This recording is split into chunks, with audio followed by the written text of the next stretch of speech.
Psalm 46. God is our refuge and strength, a very present help in trouble. Therefore we will not fear, though the earth be moved, and though the mountains be toppled into the depths of the sea, though its waters rage and foam, and though the mountains tremble at its tumult. The Lord of hosts is with us. The God of Jacob is our stronghold. There is a river whose streams make glad the city of God, the holy habitation of the Most High. God is in the midst of her. She shall not be overthrown. God shall help her at the break of day. The nations make much ado, and the kingdoms are shaken. God has spoken, and the earth shall melt away. The Lord of hosts is with us. The God of Jacob is our stronghold. Come now and look upon the works of the Lord. What awesome things he has done on earth. It is he who makes war to cease in all the world. He breaks the bow and shatters the spear and burns the shields with fire. Be still then and know that I am God. I will be exalted among the nations. I will be exalted in the earth. The Lord of hosts is with us. The God of Jacob is our stronghold. Psalm 46 begins with vivid images of roaring waters. Though the mountains be toppled into the depths of the sea, and though its waters rage and foam, and then later, there is a river whose streams make glad the city of God. These are images well suited to our holy habitation here on the North Fork, where the waters that encircle us can be tumultuous one day and perfectly serene the next. The way in which the temperament of the Sound, the Bay, and our harbors can vacillate, along with shifting winds and rising tides, provides us with a useful metaphor for the way in which our reaction to life's events, be they either calamitous or cause for jubilation, can change as rapidly as the weather on a winter day. I expect that most every one of you has at some time gazed out over Peconic Bay on a windless day, and in the glass-like surface of the water found peace. Or conversely, in the midst of a fierce nor'easter, been energized by the sound of the waves crashing on the shore and filling your lungs with salty mist. Yet the psalmist, envisioning a God with authority over the weather and the affairs of man and beast alike, commands all creation to be still and know that I am God. If it were only that easy. If only all it took for us to find stillness, to find the peace within that we all seek, were to simply obey God's commandment to just be still. The psalmist praises the God of Jacob for all the awesome things he has done on earth. It is he who makes war to cease in all the world. He breaks the bow and shatters the spear and burns the shields with fire. Even so, stillness, inner peace, usually eludes us. The psalmist implies that fear is the source of the discomfort afflicting human beings, and declares that it is only in God that we can find refuge and strength. He's right, of course, but what he doesn't tell us is exactly how to go about tapping into that strength, the fearlessness that God can provide. Human beings need a roadmap to serenity. Alan Watts, the person perhaps most responsible for bringing Buddhism to the West, once wrote, "You can only live in one moment at a time, and you cannot think simultaneously about listening to the waves and whether you are enjoying listening to the waves." The story is told of Milarepa, a Buddhist Tibetan master who lived in the 11th century. Milarepa was born into a prosperous family, but as a young man his father died and an aunt and uncle cheated him out of his inheritance.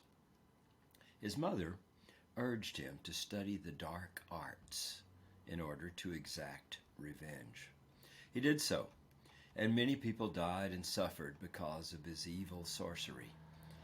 It was his regret for these deeds that eventually led him to seek a spiritual path. He found a teacher who accepted him and put him through numerous trials, requiring patience, pain, and endurance. He lived in dark caves throughout Tibet, and through long periods of contemplation and other spiritual practices, Milarepa eventually discovered a way to freedom from his inner demons. Aggression, lust, passion would appear as demons. Rather than being overwhelmed, his response to seeing the demons of his mind was to sing out cheerfully, "It's wonderful that you came here today. You should come again tomorrow.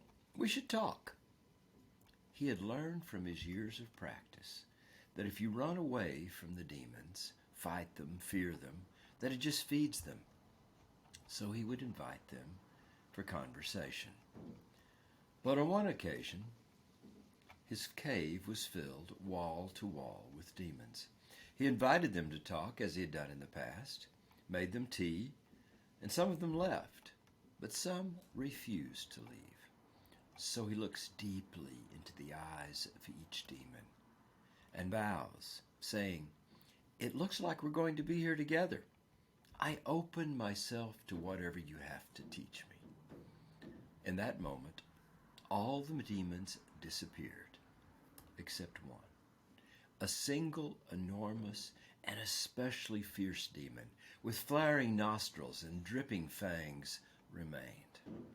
In response, Milarepa shoves his head inside the demon's mouth, and at that moment, the vicious demon bows low and dissolves into space. All that remains is the light of pure awareness. When the resistance is gone, the demons are gone. Milarepa found the courage to overcome fear by making himself vulnerable.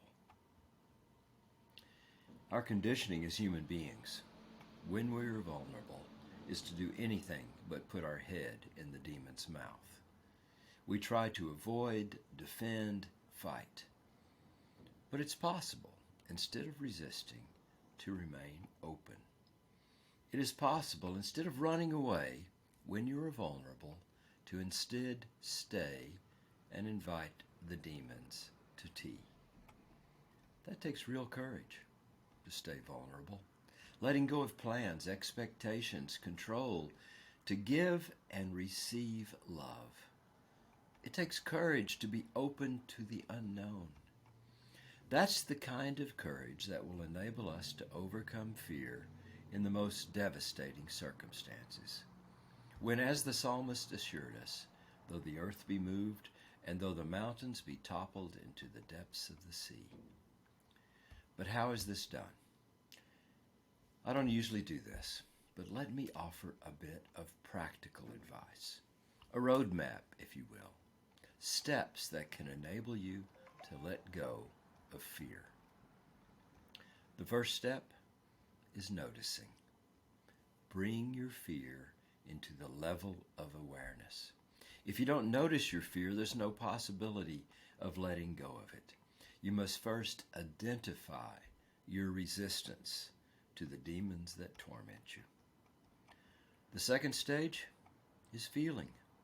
Allow yourself to feel your vulnerability. One must be willing to feel the fear, the pain, whatever it is that is causing you distress, and then embrace your vulnerability with interest and kindness.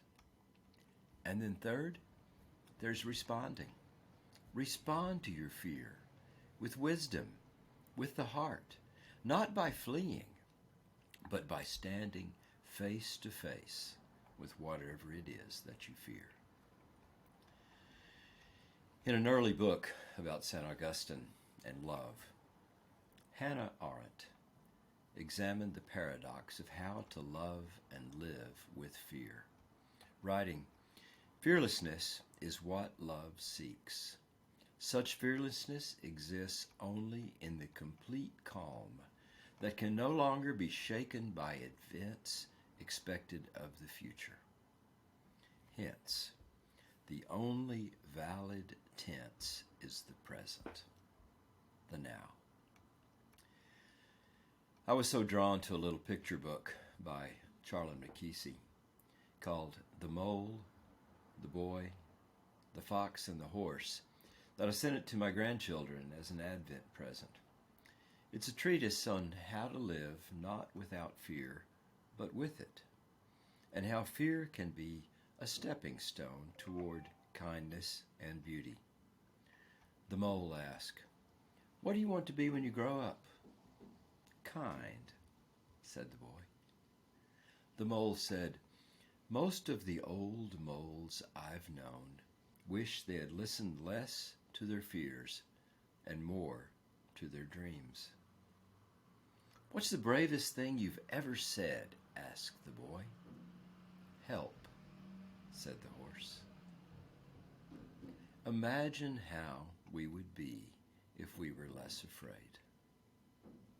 Amen.